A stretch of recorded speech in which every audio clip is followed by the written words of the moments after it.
Republican Congressman Jason Chaffetz just back from a tour of the Arizona-Mexico border, and he saw more than just drug busts. What does he think is the worst thing he saw at the border? Congressman Chaffetz joins us. Nice to see you, sir.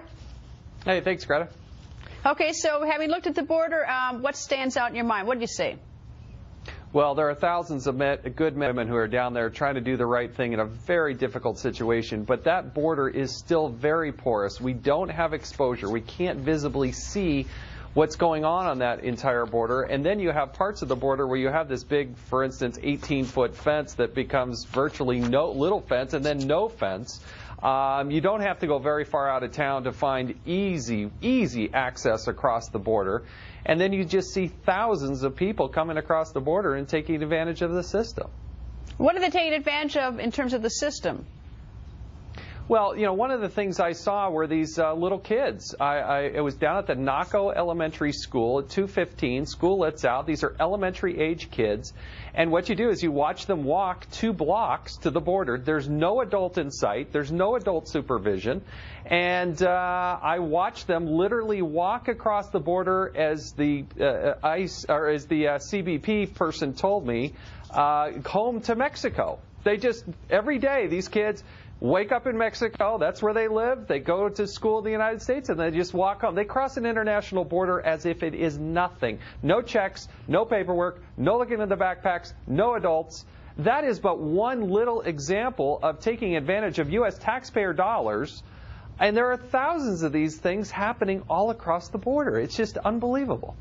Now, that one's tough. I mean, who wants to hurt a little child? But if a Mexican national is attending a school paid for by American taxpayers, that is something that's very troubling. I mean, look at these little kids have nothing to do with it. It's obviously their parents. Yeah. But how can you ask the taxpayers in the community to pay for that? Well, and they cross. I mean, you couldn't go down a ride at Disneyland. They're that short. They're that little. They're small. What happens if something happens to them at school? They cross an international border as if it's absolutely nothing. And then you see the amount of drug seizures, and you look at the nefarious activity. One of the other things that was very startling to me, Greta, is I went to the Eloy detention facility that ICE runs there in Arizona.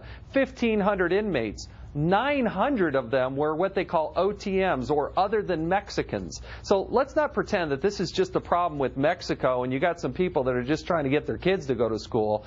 900 of the 1,500 detained are other than Mexicans. When I was there, they had detained 9 Romanians. I went into the library, the detention facility. There was a group of Chinese nationals there. They're using this porous border to pour into the United States.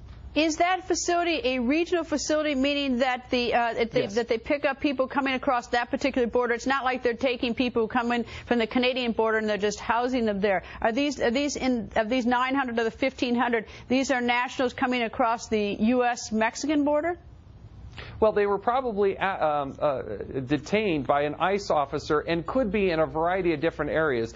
If you're a Mexican and you come across the border and you get caught there illegally, you're going to be back across that border probably within the hour. If you're from another country, they're probably going to detain you and then go to the system. This is how they game it. So, for instance, in the case of the Romanians, they didn't even run. What they told me is, oh, they want to get caught because then they're going to get a court date and then they'll be in the country for months legally while they go through this court process, which could lead out to years. They just game the system. They don't even run when they get here because they want to get caught, get a drink of water, the judge lets them go. We can't even process. Literally thousands upon thousands of these things happen on a monthly basis. All right, Congressman, we're out of time, but I want to give you a little homework assignment. I want to come back next week with some of your ideas on how to solve this problem. So that's your homework. Absolutely. That's your homework.